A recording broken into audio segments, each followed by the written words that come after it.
Assalamualaikum warahmatullahi wabarakatuh. Bagaimana kabar kalian hari ini? Semoga semuanya sehat ya. Saya Ustadzah Triwahyuni. Yuk kita belajar. Sebelumnya Ustadzah mau tanya nih, kalian pernah membaca koran? Kalau sudah, tentu kalian tidak asing dengan gambar yang berikut ini. Berbagai macam lowongan pekerjaan ada di gambar tersebut. Nah, jika kalian ingin mengajukan permohonan pekerjaan, kalian harus dapat membuat surat lamaran. Yuk kita kenalan dulu dengan strukturnya, perhatikan dengan seksama ya. Nah, kita amati yang pertama dulu ya, dari tanggal. Ya, perhatikan tanggalnya, ada Purwokerto, 20 Juli 2020. Jadi sebelum kalian menulis tanggalnya, kalian perlu menuliskan kotanya dulu ya. Ada kota, kemudian diikuti tanda koma. Baik, selanjutnya ada hal dan lampiran. Untuk hal ini diikuti tanda titik 2 ya. Ada titik 2, kemudian diikuti huruf kapital di bagian awal dan selanjutnya. Kemudian di bagian hal tulis lamaran pekerjaan.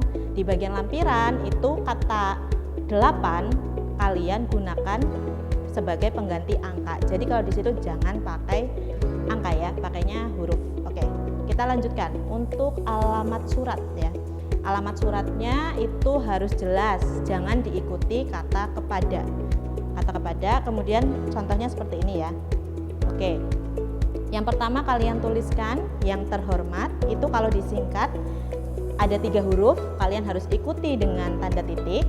Kemudian Personalia PT Maju Makmur, itu ditulis dengan awalan yang kapital. Selanjutnya jalan. Jalan itu jangan kalian singkat, nggak boleh disingkat. Harus menggunakan Jalan Kenanga nomor 45. Itu bisa ditulis dengan lengkap. Dan di bagian akhir adalah kotanya. Bagian akhir adalah kota, ditulis dengan huruf kapital di bagian awal.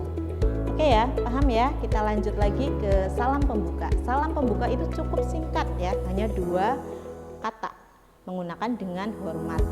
Dan perlu diingat kalian harus tetap menggunakan tanda koma setelah kata hormat. Oke ya, kita lanjut ke bagian pembuka. Ke bagian pembuka contohnya seperti ini ya, seperti ini.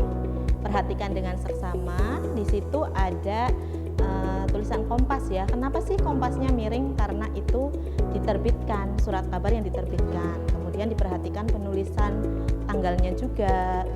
Dan setelah itu kita lanjutkan dengan bagian isi ya. Di bagian isi. Bagian isi ini isinya identitas dan apa yang akan kalian lampirkan di situ. Akan kalian lampirkan di situ. Jadi itu masuk ke bagian yang isi. Nah, lanjut nih ke bagian selanjutnya. Ada bagian penutup ya. Ada bagian penutup, udah kayak makan ya. Ada penutupnya juga. Oke, di bagian penutup ini perlu kalian sampaikan. Demikian surat lamaran pekerjaan ini saya ajukan. Atas perhatian Anda, saya mengucapkan terima kasih. Kenapa sih Andanya harus kapital? Karena itu sapaan. Jadi kalian harus menulisnya dengan huruf kapital. Nah, yang sering salah di bagian ini adalah penulisan terima kasih. Sering menulisnya itu digabung, tapi kalau yang benar itu harus dipisah, jangan disatukan. Oke, kita lanjutkan ya. Ada salam penutup, kemudian tanda tangan dan nama terang. Ini tidak boleh tertinggal ya. Jadi di bagian sini ada hormat saya ya. Hormat saya itu diikuti tanda koma, kemudian kalian tulis tanda tangan kalian, nama disertai gelar apabila kalian punya gelar sendiri ya. Ditulis di situ menggunakan ejaan yang baku. Oke, udah selesai ya. Ini terkait tentang struktur surat lamaran pekerjaan. Nah, mudah bukan? Oke, kita lanjutkan ya. Untuk mendapatkan informasi terkait lowongan pekerjaan, kalian dapat mencarinya di media massa. Kemudian ada informasi dari seseorang.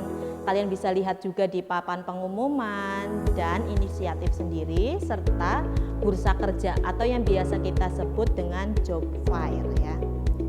Oke, alhamdulillah sudah ada gambaran ya tentang surat lamaran pekerjaan. Semoga kalian bisa memahaminya dengan baik. Oke, sekian sekilas materi dari saya tentang surat lamaran pekerjaan. Sampai jumpa pada materi selanjutnya. Wassalamualaikum warahmatullahi wabarakatuh.